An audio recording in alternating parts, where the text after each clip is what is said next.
Yes, students, my name is Mohammed Asad. I am from Revolution Academy. जैसे कि आप सब जानते हैं कि हम एक इंग्लिश का एक बेसिक इंग्लिश से लेकर के एडवांस तक अभी जाएंगे और एक कोर्स यहाँ पर करा रहे हैं और इसमें आपका डे 7 हमारा स्टार्ट हुआ है आज। तो डे 6 हमने कल कंप्लीट किया था जिसमें हमने पास्ट टेंस को बताया था आप लोगों को और पास्ट टेंस में एक ही वीडियो में हमने पूरा पास्ट टेंस कवर किया था। हालांकि WH फैमिली के जो सेंटेंसेस हैं जो वहां पर WH से कैसे बनते हैं वो हम बाद में, मैंने कल भी बताई थी ये बात, फिर आज रिपीट की इसीलिए क्योंकि कई जो न्यू कमर्स अगर हमारी वीडियो को देखते हैं तो वो कहीं ये ना सोचें कि वो चीज रह गई। अच्छा, दूसरी एक बात जरूरी बात मुझे ये भी इन्फॉर्म करनी थी कि हमारे जो लास्ट वाली वीडियो है, लास्ट वाली वीडियो के अंदर सारे ही लिंक आपको वहां पर दे रखे हैं। तो इस वीडियो के अंदर जो भी हम पढ़ाएंगे तो वो लिंक भी आपको पीछे की सारी वीडियोस के लिंक मिल जाएंगे। तो आज हम जल्दी से स्टार्ट करते हैं और जो हम शुरू कर रहे हैं वो है आपका फ्यूचर टेंस। आज हम फ्यूचर टेंस शुरू कर रहे हैं, ये लास्ट है, फिर टेंस कंप्लीट होने के बाद टेंस का एक बार पूरे सभी टेंसेस का ओवरव्यू करेंगे। तो आज जो हम शुरू कर रहे हैं ये फ्यूचर टेंस शुरू कर रहे हैं। अब फ्यूचर टेंस के अंदर यही आपके चार टाइप्स होते हैं। सबसे पहला आपका future indefinite tense, correct, future indefinite tense. दूसरा आपका होता है future continuous tense,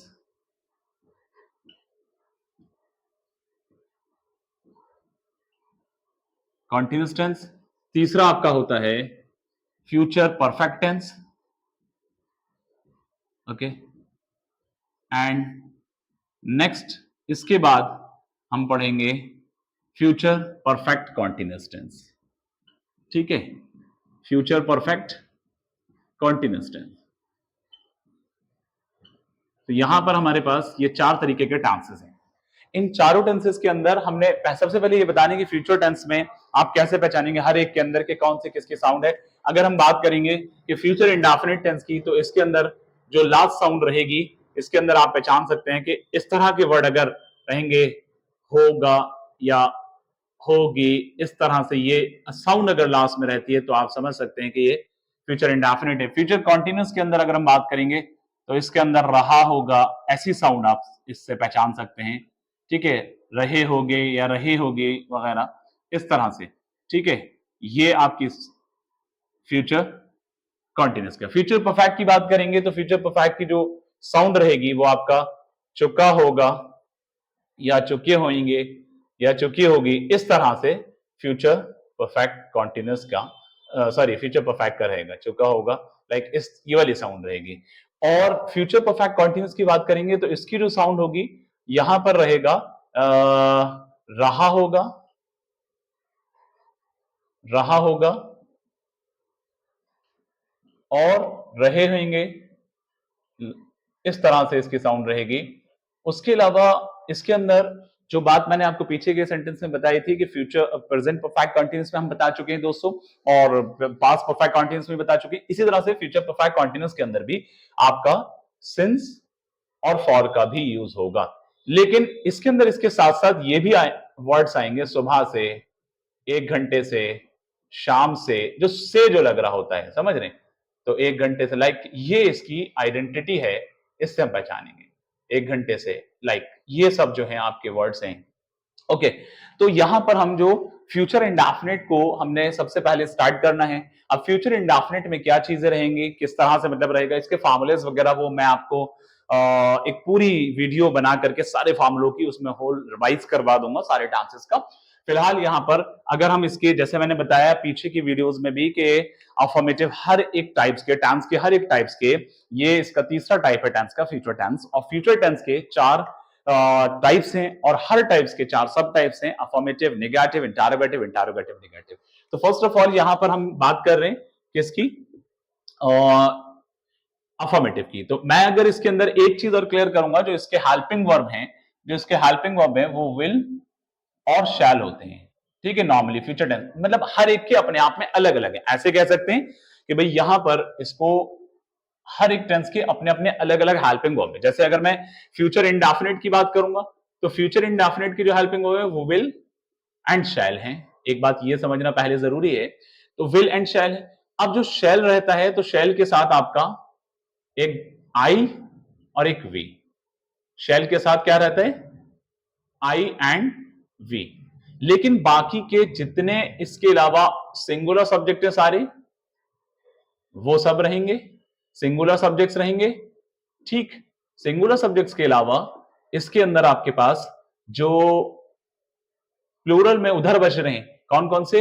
you and we के साथ भी, सॉरी यू एंड दे के साथ भी हम यहां पर विल का इस्तेमाल करेंगे। लेकिन एक रूल और है कि जब अगर हम इन हेल्पिंग वर्ब को, इन ऑक्सिलरी वर्ब को अगर हम चेंज कर देते हैं इनकी ये चीज को, मतलब जैसे यहां पर हमने कहा कि भाई अगर शैल के साथ मैं यू ले लेता हूं, या दे के साथ शैल, मतलब यू के साथ शैल ले लेते हैं, या दे के साथ शैल ले लेते हैं, तो यहां पर वो चीज श्योरिटी हो जाती है, कंफर्मेशन हो जाता है। ठीक है, बस फिलहाल इतना याद रखिए कि शैल के साथ जो है दो आपके हेल्पिंग वर्ब हैं, वो कौन कौन से? आईवी। आईवी के अलावा बाकी के बचे हुए जितने सब्जेक्ट्स हैं सबके साथ जो है वो आपका विल लगेगा। करेक्ट। अगर हम फ्यूचर कॉन्टिन्यूस की बात करेंगे, यही बात है फ्यूचर कॉन्टिन्यूस के लिए, लेकिन फ्यूचर कॉन्टिन्यूस के दो हेल्पिंग वर्ब आपके सामने आएंगे, एक विल बी और एक शैल बी। बाकी कंडीशन हम वहां बता चुके हैं कि शैल के साथ वहां आई वी अगर लग रहा है तो यहां पर भी शैल बी के साथ भी आई और वी का ही यूज होगा। यानी आई और वी के साथ, इस बात को ऐसे भी कह सकते हैं, आई और वी के साथ शैल बी का यूज होगा। और यहां पर जो है वर्ब की सिर्फ फर्स्ट फॉर्म रहेगी। ठीक है, ये बात याद रखनी है। और यहां पर वर्ब की फर्स्ट फॉर्म के साथ आपके पास आईएनजी रहेगा। इसी तरह से फ्यूचर परफेक्ट की बात करेंगे तो यहां पर आपके पास will have and shall have रहेगा। Clear? Will have and shall have रहेगा। Okay, will have and shall have. और इसके साथ साथ यहां पर वर्ब की थर्ड फॉर्म का यूज होगा। समझ में बात आ रही है सबके? ठीक है बेटा, वर्ब की थर्ड फॉर्म। अगर हम फ्यूचर परफेक्ट कॉन्टिन्यूस की बात करेंगे तो फ्यूचर परफेक्ट कॉन्टिन्यूस के अंदर आपका जो हेल्पिंग वर्ब जाएंगे वो will have been and shall have been, will have been and shall have been रहेगा। क्लियर है? Will have been and shall have been रहेगा। सो यहां पर वर्ब की फर्स्ट फॉर्म रहेगी, वर्ब की यहां पर फर्स्ट फॉर्म रहेगी, और वर्ब की फर्स्ट फॉर्म के साथ साथ आईएनजी रहेगा। उसके अलावा यहां पर एक और चीज यह है कि सिंस और फॉर का भी इस्तेमाल किया जाएगा। सिंस का यूज आपको सबको पता है, हमने बताया था पीछे की वीडियोस में, लेकिन जो हमारी वीडियो फर्स्ट टाइम देख रहे हैं तो एक बार फिर रिपीट करें। सिंस का यूज जो है वो पॉइंट ऑफ टाइम के लिए, और फॉर का यूज जो है वो पीरियड ऑफ टाइम के लिए। हमारी डे 3 या डे 4 वाली वीडियो में हमने सिंस ऑफ फॉर को वहां पर अच्छे से डिफाइन किया है, तो उस वीडियो को भी देख सकते हैं, डिस्क्रिप्शन में लिंक शेयर कर दिया जाएगा। ओके, सो यहां पर अब ये बात आती है कि विल बी शैल बी के साथ कौन सा सब्जेक्ट जाएगा, या कौन सब्जेक्ट के साथ विल बी रहेगा, कौन सब्जेक्ट के साथ शैल बी रहेगा, विल हैव शैल हैव किसके साथ रहेगा, will have been shall have been किसके साथ रहेगा। तो बस फर्स्ट वाली चीज को याद रखना बेटा आप लोग को, सभी स्टूडेंट्स को, कि शैल के साथ, यानी शैल जो लगता है वो आईवी के साथ लगता है। तो जहां शैल यानी जिन सब्जेक्ट के साथ शैल लग रहे हैं उन्हीं सब्जेक्ट के साथ यानी शैल बी और शैल हैव और शैल हैव बीन के साथ भी वही सब्जेक्ट फॉलो करेंगे। इसी तरह से जिन सब्जेक्ट के साथ विल जाता है तो उन्हीं सारे सब्जेक्ट के साथ विल बी और विल हैव बीन जाएगा। एक एक एग्जांपल इसके सेट करते हैं यहां पर। अब जैसे कि यहां पर फ्यूचर इंडेफिनिट के अंदर मैं कहता हूं कि मैं आपको पढ़ाऊंगा, तो मैं आपको पढ़ाऊंगा, तो इस बात का मतलब क्या है कि I shall teach you, I shall teach you. Clear? मैं आपको नहीं पढ़ाऊंगा तो इस बात को कैसे कहेंगे?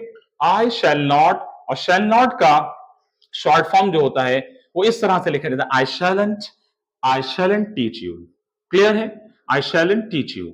इसी तरह से अगर मैं कहता हूं क्या मैं आपको पढ़ाऊंगा, तो shall I teach you. Okay बेटा, shall I teach you. Clear?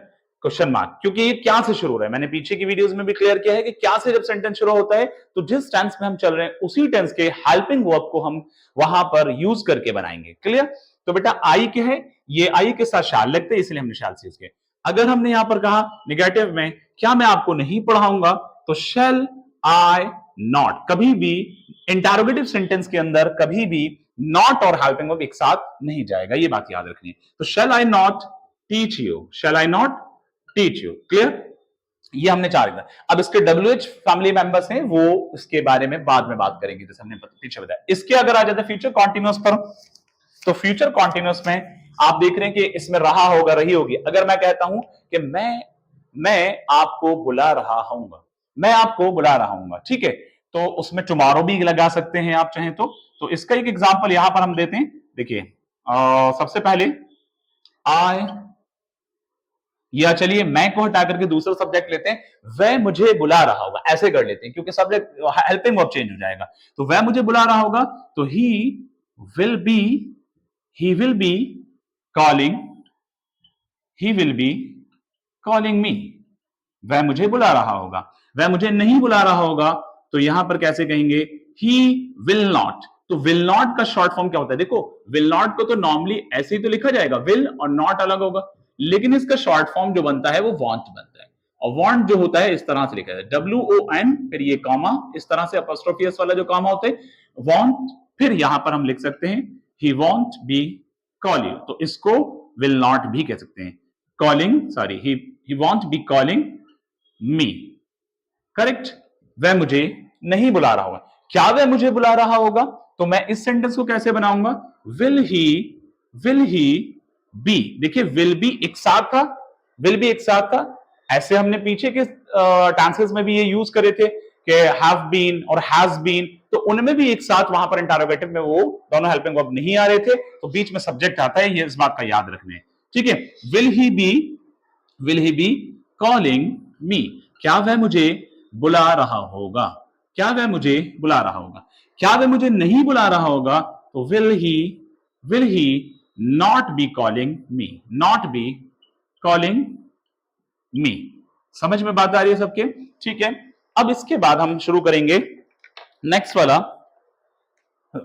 जिसमें है फ्यूचर परफेक्ट टेंस। तो फ्यूचर परफेक्ट टेंस का एग्जांपल बेटा कुछ यहां पर इस तरह से यहां सेट कर लेते हैं। ये किस तरह रहेगा फ्यूचर परफेक्ट टेंस का, एक एक एग्जांपल इसके ले लेते हैं। तो देखिए बेटा यहां पर जो है चुका होगा, चुके होंगे, इस तरह की साउंड रहेगी। तो यहां हम कह सकते हैं कि मैं आपको या आप मुझे बता चुके होंगे। तो आप मुझे बता चुके होंगे एक अलग सेंटेंस मैंने लिया, तो यू, अब यू के साथ क्या जाएगा बेटा, जल्दी से बताइए, यस विल जाएगा। सिर्फ और सिर्फ शैल जो रहता है वो आई और वी के साथ रहता है, और शैल आई और वी के अलावा बाकी के जितने बचे हुए सब्जेक्ट्स हैं plural and all singular subjects, plural में यू वी बस यू दे बचेगा, एंड सिंगुलर में सारे ही तो विल लगेगा। तो मैं आपको बता चुका हूं, तो यू या आप मुझे बता चुके हो, इसको ऐसे ले लेते हैं, आप मुझे बता चुके होंगे। आप मुझे फ्यूचर में बात कर रहे हैं ना, तो आप मुझे बता चुके होंगे, तो यू विल, इसका हेल्पिंग वर्ब क्या बताया मैंने, will have and shall have. You will have told me, you will have told me. Told क्यों लगाया, क्योंकि वर्ब की थर्ड फॉर्म लगेगी टेल का बताने के लिए, ठीक है। You will have told me. अब अगर इसी का नेगेटिव बात करेंगे, तो यू विल नॉट हैव, तो कैसे बनाएंगे, you will not have told me. अब यू विल हैव तो विल हैव है एक साथ, तो यहां पर नॉट जो आएगा इन दोनों के बीच में आ जाएगा। तो मैं इसको ऐसे भी ले सकता हूं, you want have told me. तो मैंने बताया कि वॉन्ट जो है ये विल नॉट का शॉर्ट फॉर्म है, ठीक है। You want have told me, clear. अब इसी तरह से अगर मैं इसका कहता हूं, क्या आप मुझे बता चुके होंगे, तो इसको कैसे बनाएंगे बेटा, तो इसको बनाएंगे will you have, will you have, देखो विल हैव ब्रेक हो गया ना, will you have told me, क्या आप मुझे बता चुके होंगे। Will you have told me, subject कहां चला गया, ये क्या से शुरू हो रहा है, इंटरोगेटिव है ना, तो इसी वजह से हमने यहां पर इसके हेल्पिंग वर्ब से स्टार्ट किए। अब अगर इसका नेगेटिव रहेगा, तो नेगेटिव कैसा आएगा, विल यू नॉट हैव, तो सब्जेक्ट के बाद नॉट जाएगा, देन हैव लास्ट में जाएगा। Will you not have told me, क्या आप मुझे नहीं बता चुके होंगे, क्लियर, क्या आप मुझे नहीं बता चुके होंगे। अब इसी तरह से देखिए हर बार हमने यहां पर वर्ब की थर्ड फॉर्म का यूज किया, जैसे कि आप लोग ऑब्जर्व कर रहे हैं, हमने यहां पर वर्ब की थर्ड फॉर्म का यूज किया। तो टोल्ड जो है क्या है बेटा, ये सब जगह पर ये वर्ब की थर्ड फॉर्म है, क्लियर है। तो ठीक है, वर्ब की थर्ड फॉर्म है, ओके। अब इसी तरह से यहां पर हम नेक्स्ट शुरू करेंगे, तो वो आपके कुछ एग्जांपल्स यहां पर लेते हैं फ्यूचर परफेक्ट कॉन्टिन्यूअस के हिसाब से। तो फ्यूचर परफेक्ट कॉन्टिन्यूअस में मैं आपको सुबह से पढ़ा रहा हूंगा, क्लियर, या मैं आपको 1 घंटे से पढ़ा रहा हूंगा। तो इसके एग्जांपल्स कुछ ऐसे लेते हैं, मैं यहां बनाता हूं, ठीक है बेटा।